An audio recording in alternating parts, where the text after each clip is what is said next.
মানুষ ভাবে ছবি শুধু ক্যানভাসে আঁকা কিছু রং, কিন্তু যদি সেই ছবিগুলো তোমার দিকে তাকিয়ে থাকে, যদি এমন কিছু পেন্টিং থাকে যেগুলো চোখ তোমাকে অনুসরণ করে, যেগুলো হাসি সময়ের সাথে বদলে যায়, আর যেগুলোর পেছনে লুকিয়ে আছে এমন অন্ধকার গল্প যা ইতিহাস ইচ্ছে করে চাপা দিয়েছে। পৃথিবীর বিভিন্ন জাদুঘর আর পরিত্যক্ত করে আজও ঝুলে আছে কিছু ছবি, যেগুলোকে ঘিরে আছে মৃত্যু, পাগলামি আর অজানা ভয়। কিছু মানুষ দাবি করে তারা সেই ছবির ভেতর থেকে শব্দ শুনেছে, কেউ বলে ছবির চরিত্রগুলো নড়াচড়া করে, আর কেউ আর কখনো সেই অভিজ্ঞতা থেকে স্বাভাবিক জীবনে ফিরতে পারেনি। তাহলে প্রশ্ন একটাই, এগুলো কি শুধুই কল্পনা নাকি সত্যিই কিছু ছবি জীবিত?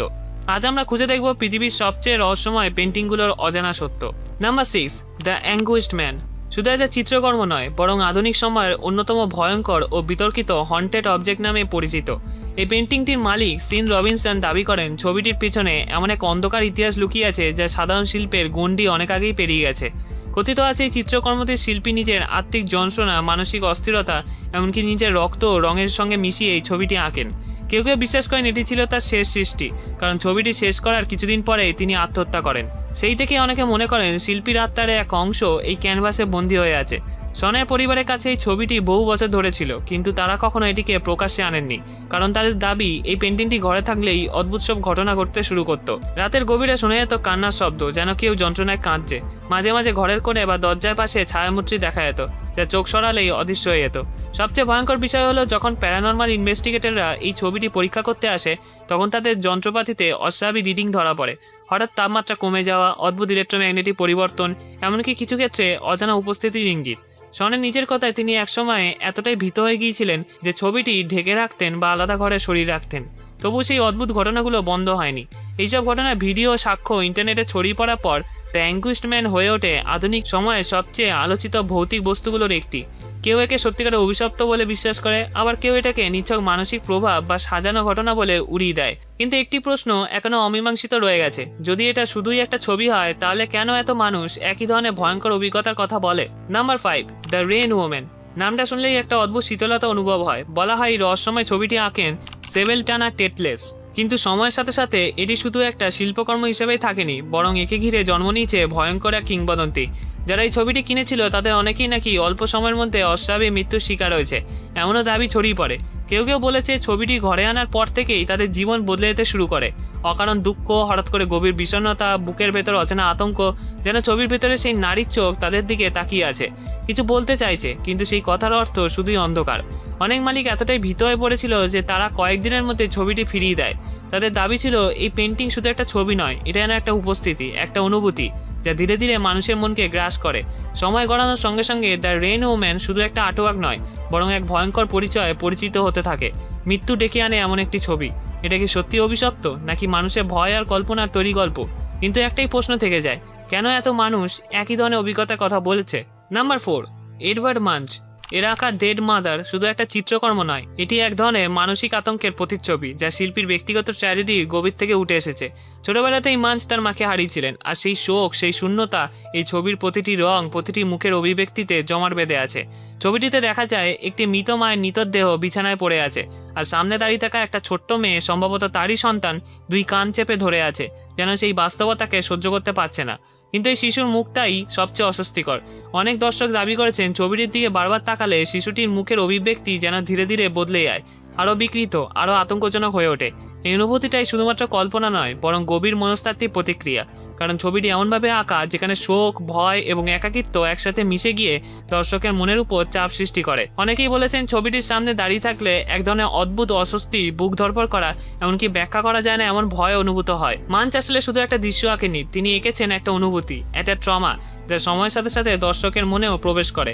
আর হয়তো সেই কারণেই দ্য ডেড মাদার এমন একটা চিত্র যেটা শুধু চোখে দেখা যায় না, মনে গেঁথে যায় এবং ধীরে ধীরে আরো ভয়ঙ্কর হয়ে ওঠে। নাম্বার 3, একটা পুরনো ছবিতে দেখা যায় একটি মেয়ে আয়নার সামনে দাঁড়িয়ে আছে। তার চোখে এত অদ্ভুত স্থিরতা যেন সে নিজের প্রতিচ্ছবিকে গভীরভাবে পর্যবেক্ষণ করছে। প্রথম দেখায় সবকিছু স্বাভাবিক মনে হয়, কিন্তু একটু ভালো করে তাকালে বোঝা যায় আয়নার ভিতরে মেয়েটি ঠিক একই নয়, মুখের অভিব্যক্তি সামান্য আলাদা। চোখের দৃষ্টি যেন একটু বেশি গভীর, একটু বেশি সচেতন, যেন সে শুধু প্রতিফলন নয়, সে দেখছে। এই ছবির যেসব মালিক ছিল তারা এক অদ্ভুত অভিজ্ঞতার কথা বলছে। প্রথমে তারা শুধু ভাবতো এটা আলো ছায়ার খেলা, কিন্তু সময়ের সাথে সাথে তারা লক্ষ্য করে আয়নার ভেতরে মেয়েটির মুখ বদলাচ্ছে। কখনো সে হাসছে যখন বাইরে দাঁড়িয়ে থাকা মেয়েটি হাসছে না, কখনো তার চোখ সরাসরি তাকিয়ে আছে এমনভাবে যেন সে জানে তুমি তাকিয়ে আছো। রাতে পরিস্থিতি আরও ভয়ঙ্কর হয়ে ওঠে। অনেকেই বলছে গভীর রাতে তারা আয়নার ভেতরে হালকা নড়াচড়া দেখতে পেয়েছে, কিন্তু ঘরে তখন কেউ ছিল না। কেউ কেউ শপথ করে বলেছে তারা দেখেছে সেই প্রতিচ্ছবি ধীরে ধীরে মাথা ঘুরিয়ে তাকাচ্ছে এমন কোণে যেটা বাস্তব মেয়েটির পক্ষে সম্ভবই নয়। সবচেয়ে ভয়ঙ্কর বিষয়টা হলো এই আয়নাটা শুধু প্রতিফলন দেখায় না, এটাও যেন অন্য কিছু দেখায়, এমন এক জিনিস যা আমাদের জগতের নয়, যেটা ধীরে ধীরে আয়নার ভেতর থেকে বাইরে আসার চেষ্টা করছে। নাম্বার 2, একটা পরিত্যক্ত গির্জা বহু বছর ধরে, যেখানে মানুষ পা রাখেনি। দেয়ালের রং উঠে গেছে, জানলার কাঁচ ভেঙে গেছে, আর বাতাসে ভেসে বেড়ায় এক অদ্ভুত ভারী নীরবতা। সেই নীরবতার মাঝে একদিন খুঁজে পাওয়া যায় একটা পুরনো চিত্রকর্ম, যাকে ঘিরে জন্ম নেয় এক ভয়ঙ্কর কিংবদন্তি। এই গির্জার পুরোহিতের মৃত্যু আজও রহস্যে ঢাকা। কেউ বলে তিনি অসুস্থ হয়ে মারা গিয়েছিলেন, কেউ বলে আত্মহত্যা, আবার কেউ ফিসফিস করে বলেন নাকি তিনি এমন সবকিছু দেখেছিলেন যা মানুষের চোখে দেখা উচিত নয়। মৃত্যুর আগে তার আচরণ নাকি অস্বাভাবিক হয়ে উঠেছিল। তিনি একা একা প্রার্থনা করতেন, কিন্তু সেই প্রার্থনার শব্দ শুনলে মনে হতো যেন তা কোনো পবিত্র ভাষা নয়, বরং অচেনা অন্ধকার কিছু। বছর কেটে যায়, গির্জা ধ্বংসস্তূপে পরিণত হয়। তারপরে একদল সংগ্রাহক সেই চিত্রকর্মটি খুঁজে পায় এবং সেটিকে নিয়ে যায় শহরে। শুরু হয় আসল ভয়। যেই বাড়িতে সেই চিত্রকর্মটি রাখা হয়েছে সেখানেই ঘটতে শুরু করে অদ্ভুত সব ঘটনা। মাঝরাতে শোনা যায় প্রার্থনার মতো শব্দ, কিন্তু ঘরে কেউ থাকে না। সেই শব্দ যেন ধীরে ধীরে দেয়াল থেকে বেরিয়ে আসে, ঠান্ডা, ফিসফিসে আর অস্বস্তিকর। কখনো আবার দেখা গেছে টেবিলের উপর রাখা জিনিস নিজে নিজেই নড়ে উঠছে, দরজা হালকা করে খুলে যাচ্ছে, অথচ বাতাস নেই, কেউ নেই। কিছু মানুষ দাবি করছে তারা সেই চিত্রকর্মের দিকে তাকালে মনে হয় যেন ভেতর থেকে কেউ তাকিয়ে আছে। চোখ সরিয়ে নিতে চাইলেও পারছে না, যেন এক অদৃশ্য শক্তি তাদের ধরে রেখেছে। ধীরে ধীরে একটা ভয়ঙ্কর ধারণা ছড়িয়ে পড়ে, এটা কোনো সাধারণ চিত্রকর্ম নয়, এটা ছিল একসময় পবিত্র কিছুর প্রতীক, কিন্তু এখন তা যেন অন্ধকারের স্পর্শে বদলে গেছে। নাম্বার 1, 1972 সালে শিল্পী বিল স্টোনহ্যাম একটা অদ্ভুত এবং অস্বস্তিকর চিত্রকর্ম আঁকলেন। নাম দ্য হ্যান্ডস রেজিস্ট হিম। প্রথম দেখা এটি হয়তো একটা সাধারণ চিত্র মনে হতে পারে, একটা ছোট ছেলে আর একটা পুতুল, তারা দাঁড়িয়ে আছে একটা কাঁচের দরজার সামনে। কিন্তু যত গভীরে তাকানো যায় ততই এই ছবিটি অস্বাভাবিক হয়ে ওঠে।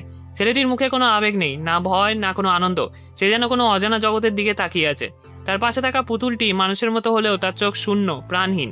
আর সবচেয়ে ভয়ের বিষয় হলো তাদের পিছনে কাঁচের ওপারে অসংখ্য হাত দেখা যায়, যেন কেউ বা কিছু ভেতর থেকে বেরিয়ে আসতে চাইছে। এই হাতগুলো ছবিটিকে এক ভয়ঙ্কর রহস্যে পরিণত করেছে। সময়ের সাথে সাথে এই চিত্রকর্মকে ঘিরে একের পর এক অদ্ভুত দাবি সামনে আসে। যাদের বাড়িতে এই ছবিটি ছিল তারা বলেছে রাতে ছবির চরিত্রগুলো নাকি নড়াচড়া করতো। কখনো ছেলেটি ক্যানভাসের ভেতর থেকে বেরিয়ে আসতে চাইতো, কখনো আবার পুতুলটি যেন জীবন্ত হয়ে উঠেছে, এমন কেউ কেউ দাবি করেছে। তারা দেখেছে শিশুটি ছবির বাইরে চলে এসেছে, যা শুনতে অবিশ্বাস্য হলেও এই গল্পই ছবিটিকে আরও ভয়ের করে তোলে। 2000 সালের দিকে এই ছবিটি যখন ইবে হন্টেড পেন্টিং হিসেবে বিক্রির জন্য তোলা হয়, তখন ইন্টারনেটে এটি ভাইরাল হয়ে যায়। অনেক মানুষ শুধু ছবিটি দেখেই অস্বস্তি, মাথা ঘোরা, এমনকি অসুস্থ বোধ করার কথা জানায়। কেউ কেউ এটাকে অভিশপ্ত বলে মনে করতে শুরু করে। আজও দ্য হ্যান্ডস রেজিস্ট হিম ইন্টারনেটের ইতিহাসে সবচেয়ে রহস্যময় এবং ভয়ঙ্কর চিত্রগুলোর একটা হিসেবে পরিচিত। এটা সত্যি অভিশপ্ত কিনা নাকি মানুষের কল্পনা তা হয়তো কখনোই নিশ্চিতভাবে জানা যাবে না, কিন্তু একটা জিনিস নিশ্চিত, এই ছবির দিকে বেশি সময় তাকিয়ে থাকলে মনে হবে কেউ যেন তাকিয়ে আছে তোমার দিকেই। এই ভিডিওটা যদি ভালো লাগে তাহলে এই ভিডিওগুলো দেখুন, চ্যানেলটা অবশ্যই সাবস্ক্রাইব করবেন। আশা করি ভালো লাগবে। ধন্যবাদ।